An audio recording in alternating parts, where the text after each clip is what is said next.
Anabel Ábalos. México hoy está reprobado en materia de derechos humanos. El derecho a la salud, más que olvidado, sin medicamentos, sin vacunación, con una epidemia de sarampión que ha hecho la Comisión Nacional de Derechos Humanos. ¿Ha señalado los errores de este gobierno? Las masacres siguen, esas de las que su líder se burlaba. Apenas en Salamanca, Guanajuato, hubo otro ataque que deja más de 11 muertos y muchos heridos, todos en su mayoría jóvenes. Mientras tanto, la titular del Ejecutivo, preocupada porque haya más conciertos de un grupo coreano. Los jóvenes requieren educación y oportunidades. La Comisión Nacional de Derechos Humanos hará alguna investigación o recomendación para apoyar a nuestros jóvenes. Tristemente, vamos a escuchar que México hoy está mejor que nunca en materia de derechos humanos, y ese diagnóstico errado proviene de quien debe proteger los derechos humanos en el país. Tampoco vemos alguna autocrítica o señalamiento de responsabilidad o irregularidad para el oficialismo. Un derecho humano de las personas es tener un buen gobierno y un adecuado acceso a la justicia. En pocas palabras, que no haya corrupción. Hoy vemos una 4T que pregona austeridad, pero que vive en la riqueza. La Suprema Corte de Justicia de la Nación, en lugar de estar preocupada por administrar justicia, compra camionetas blindadas de lujo y, lo más absurdo, las emplacan en Morelos para no pagar impuestos. Aquí en la Ciudad de México, ¿habrá alguna recomendación de la Comisión Nacional de Derechos Humanos? Tristemente, el 28 de diciembre del año pasado se descarriló el tren interoceánico. Hubo 14 muertos y casi 100 personas heridas. ¿Cuál fue la actuación de la Comisión Nacional de Derechos Humanos? ¿Está investigando la corrupción en torno a la construcción del tren? ¿Será violatorio de derechos humanos que se nombre como responsable de la obra a alguien que no tiene experiencia en ese sector y cuyo único mérito era haber sido hijo del expresidente López? Quiero recordar que la Comisión Nacional de Derechos Humanos se creó para proteger a las personas de arbitrariedades de las autoridades y como contrapeso político para denunciar los atropellos de los gobiernos a través de una recomendación pública que obliga a una explicación de la autoridad. La Comisión Nacional de Derechos Humanos a su cargo está cumpliendo verdaderamente con esa función o está empecinada en defender al gobierno. Hay que decirlo muy fuerte y claro. Hoy la Comisión Nacional de Derechos Humanos es una comparsa de un régimen autoritario que viola derechos humanos. Ya basta. Casi un año para ver si se emite una recomendación del caso tan grave en Teuchitlán. No, bueno. Si queremos avanzar, debemos discutir los temas. No debemos eludirnos ni esconderlos. Esa es la labor de este Congreso. Estamos aquí para revisar la actuación de la Comisión Nacional de Derechos Humanos para que se corrijan irregularidades. En el PRI refrendamos nuestro compromiso con la protección de los derechos humanos y queremos que la Comisión Nacional de Derechos Humanos defienda al pueblo. Defienda al pueblo y no defienda al gobierno. Usted dijo que nunca se acaben las violaciones a los derechos humanos. ¿Nos podría explicar qué significa esto? Porque eso es lo que escuchamos hace un momento. Es cuanto. Muchas gracias. Hoy quiero hablar de un tema que nos tocó muy de cerca y que no podemos dejar pasar así como si nada. Este asunto llegó a este Congreso a partir de un hecho doloroso que sacudió a la opinión pública y que abrió una pregunta legítima en muchas familias. ¿Cómo pudo pasar? ¿Qué falló?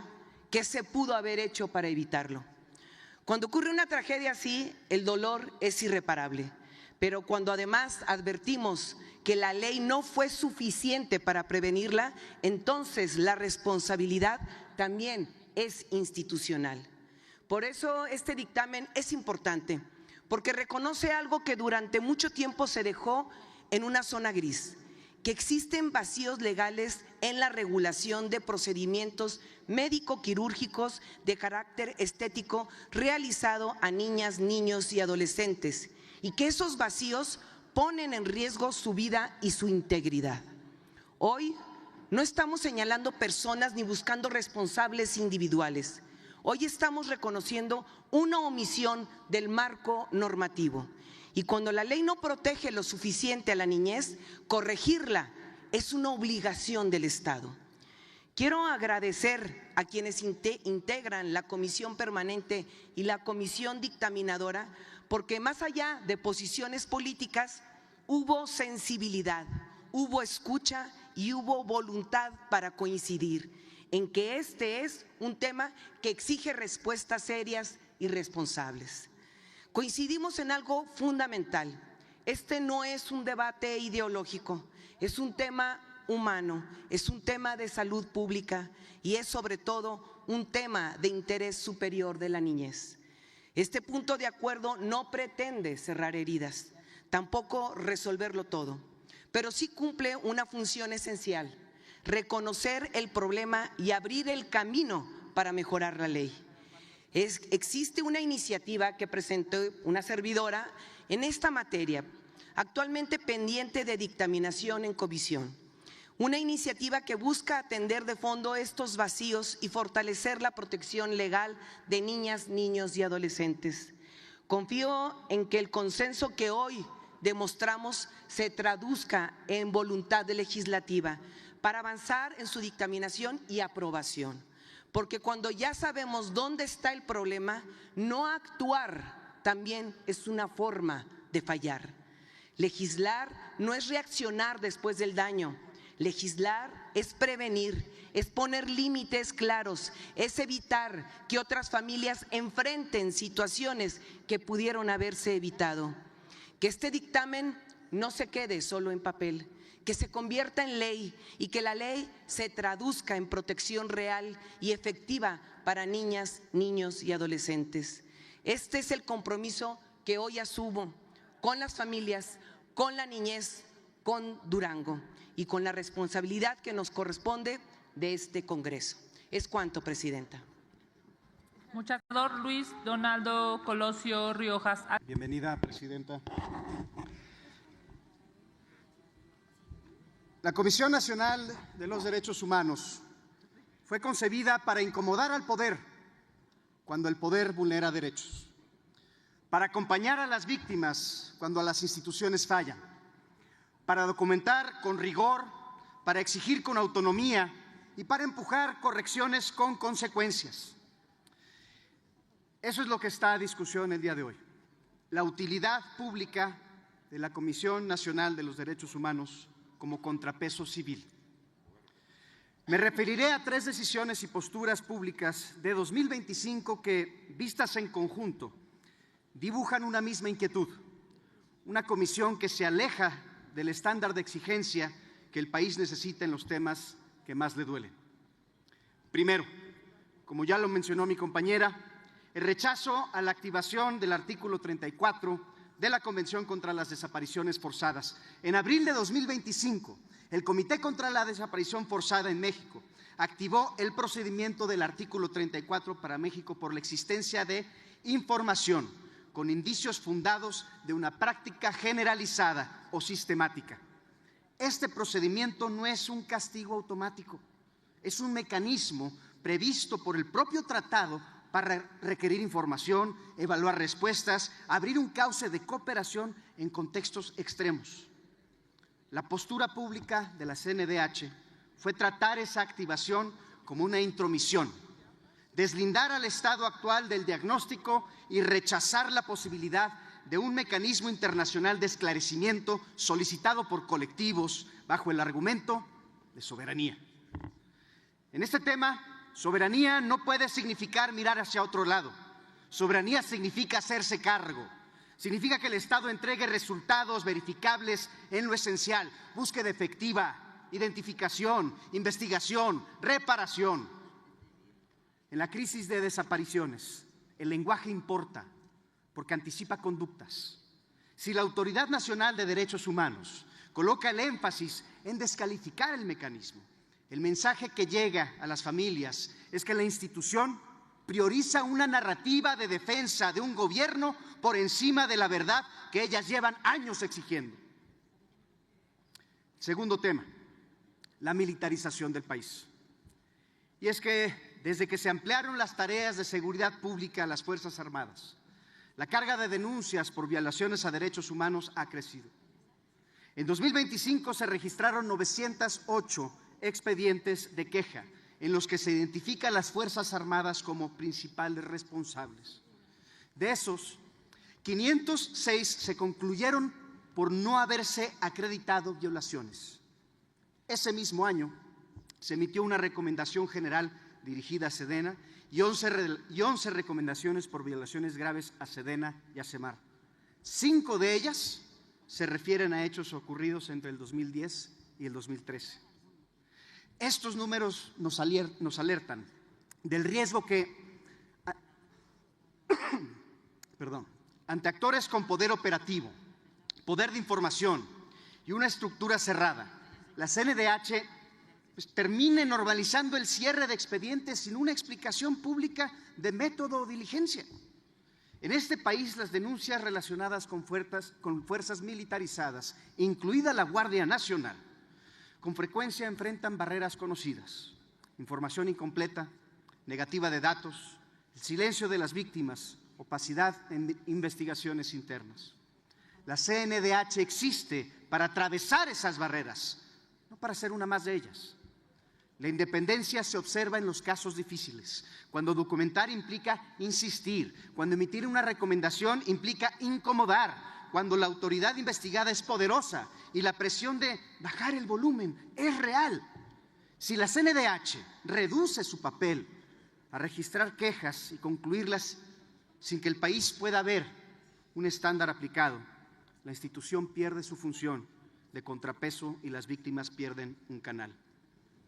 Tercer tema, la prisión preventiva oficiosa. El 11 de enero de 2025, la CNDH se pronunció a favor de la prisión preventiva oficiosa y de su ampliación a más delitos, pese a la total incompatibilidad con la presunción de inocencia. Y es que México, el año pasado, 47% de la población penitenciaria sin sentencia, poco más de 40,000 personas, ingresó precisamente por prisión preventiva oficiosa. Esto significa que decenas de miles de personas están privadas sin libertad, de su libertad sin una sentencia, simplemente por un mandato automático. Una medida cautelar automática tiende a castigar por adelantado, sobre todo a quien menos recursos tiene para defenderse, a quien enfrenta detenciones deficientes, a quien queda atrapado en sistemas de procuración de justicia saturados. Y además, la reforma constitucional de 2019 incluyó un mandato claro. El transitorio cuarto ordenó evaluar la eficacia de esta figura a los 5 años. Este plazo ya transcurrió, esa evaluación no puede seguir pendiente. Defender la prisión preventiva oficiosa sin exigir el cumplimiento de esa evaluación equivale a abdicar el estándar mínimo de rendición de cuentas.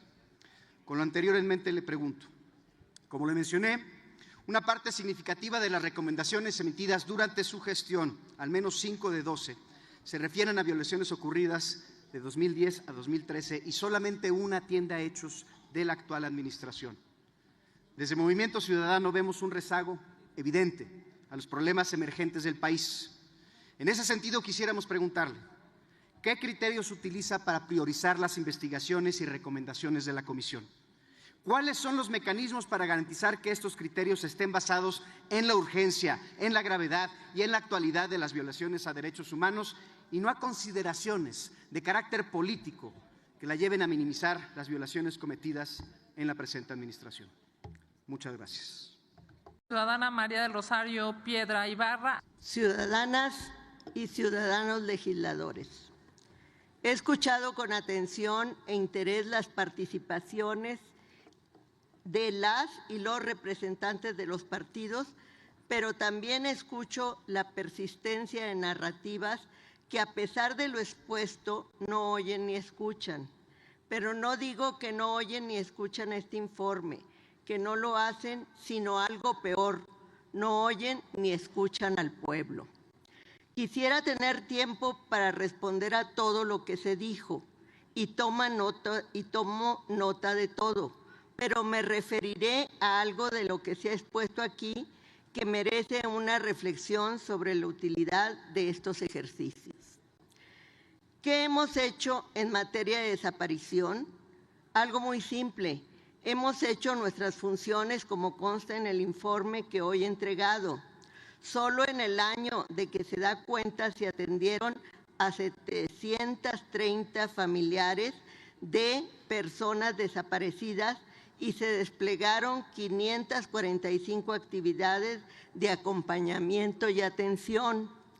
En 2025 se llevaron a cabo además diversas mesas de trabajo que atendí personalmente con colectivos de personas desaparecidas y en ellas se reafirmó el compromiso institucional y personal de brindar acompañamiento a familiares de víctimas independientemente de los hechos que sean de competencia federal o local. Quiero llamar la atención sobre algo importante que está en el centro del debate que tuvimos con el comité en la Comisión de Desaparición Forzada de la ONU.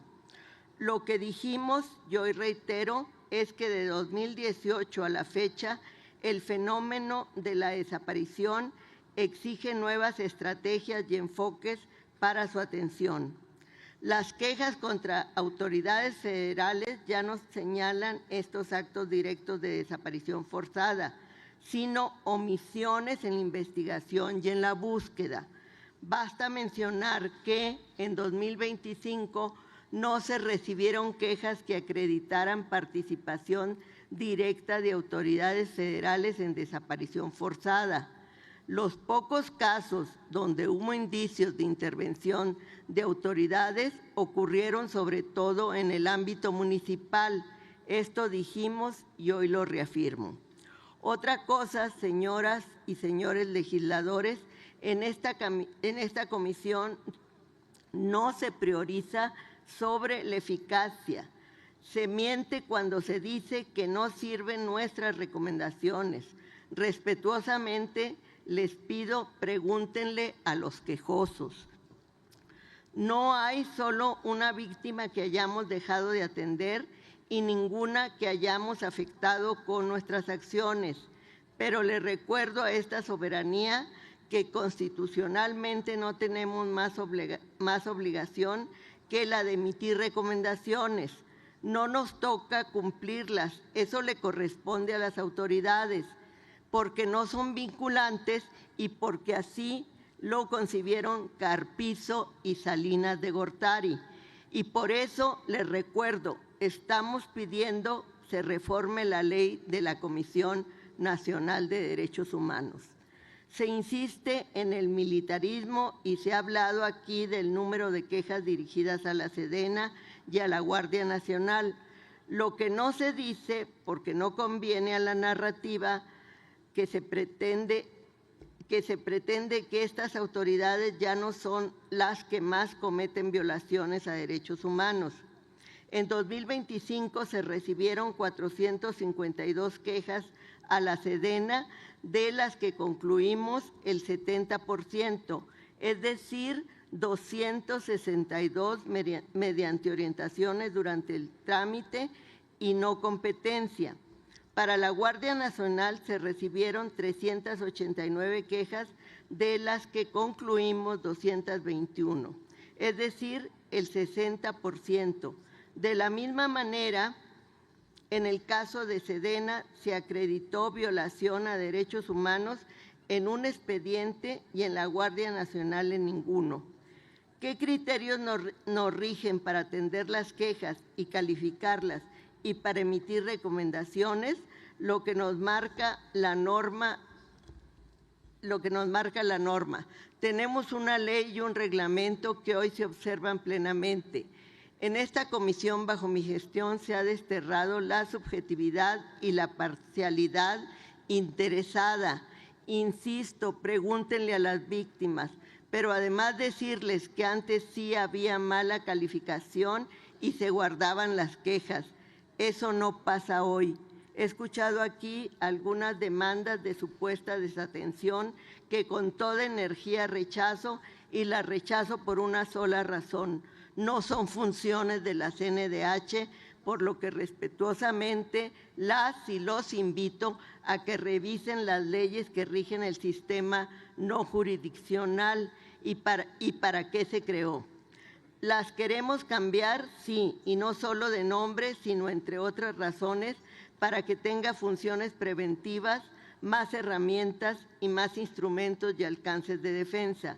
Pero si de algo puedo parcialmente, es de que hoy estamos ejerciendo a plenitud y a fondo todas nuestras funciones, imponiéndonos además el principio pro persona y el de progresividad, y que sentados como están en el artículo 1 constitucional, nos dan un amplio margen de acción. Esos son nuestros criterios. Concluyo diciendo sobre la crítica que se ha hecho aquí a mi gestión de que solo hacemos recomendaciones para administraciones pasadas. Datos duros de las 1,426 recomendaciones emitidas durante mi gestión, el 74.9% corresponden a hechos que ocurrieron en los últimos 6 años, en el gobierno anterior y en el actual. Entonces, ¿de qué hablamos? Hablemos de violaciones graves, 173 recomendaciones emitidas en 2025, de las cuales el 4.5%, es decir, 65 recomendaciones por violaciones graves, fueron emitidas en la actual gestión por hechos ocurridos en el pasado sexenio y solo 2 en la presente administración. Antes de mi gestión se habían emitido 35 recomendaciones y llamo la atención sobre esto porque entonces ¿acaso no había violaciones graves? Vergüenza debería dar hablar de esto a quien lo hace, porque si hemos tenido que atender algunas quejas sobre esos hechos es porque no se les atendió en su momento. Todo lo que he dicho y lo que se puede leer en el informe demuestra la imparcialidad con la que trabajamos durante mi gestión, así como la fluidez de comunicación con las autoridades, que no es complicidad porque nos ha permitido cumplirle mejor al pueblo. Y no, diputadas y diputados, los mexicanos no tienen que ir al extranjero a defender sus derechos. Lamento mucho que eso se diga en este recinto. El pueblo de México tiene, como nunca antes tuvo, un instrumento para su defensa. La CNDH atiende con serenidad y responsabilidad a las y los mexicanos y lo seguiremos haciendo, pero también quiero decirlo claramente, lo que no van a ver nunca es a la CNDH sirviendo en mi gestión a los caprichos o a las agendas interesadas de algunos actores o partidos políticos. Nos debemos al pueblo, a su juicio nos atenemos. Y una última cosa, lean mi informe. Muchas gracias. Amigos, amigas, ¿qué les pareció el video? Dice Colosio que Rosario Piedra se encuentra alejada de las exigencias ciudadanas y cuestionó su papel ante la crisis por la cual pasa el Poder Judicial. Por otra parte, Anabel Ábalos del PRI dijo que la presidenta de los Derechos Humanos no se pronunció sobre lo ocurrido en Guanajuato. Y enseguida la titular de la CNDH, Rosario Piedra Ibarra, les cierra todititito el hociquitinguis y les dice que rechaza cualquier omisión en su labor y acusó a sus detractores de sostener narrativas alejadas de la realidad. Asimismo, les externó que su principal problema es que no oyen ni escuchan al pueblo, y les pidió leer el informe y preguntarle a los quejosos. Además, les dijo que, le recuerdo a esta soberanía que constitucionalmente no tenemos más obligación que la de emitir recomendaciones. No nos toca cumplirlas, eso les corresponde a las autoridades, porque no son vinculantes y porque así lo concibieron. Carpizo y Salinas de Gortari expresó: tómala, les dio pa' llevar y los revienta sabroso. Estar al pendiente del próximo video. Denle like, compartan el video y suscríbanse. Hasta la próxima. Dios los bendiga.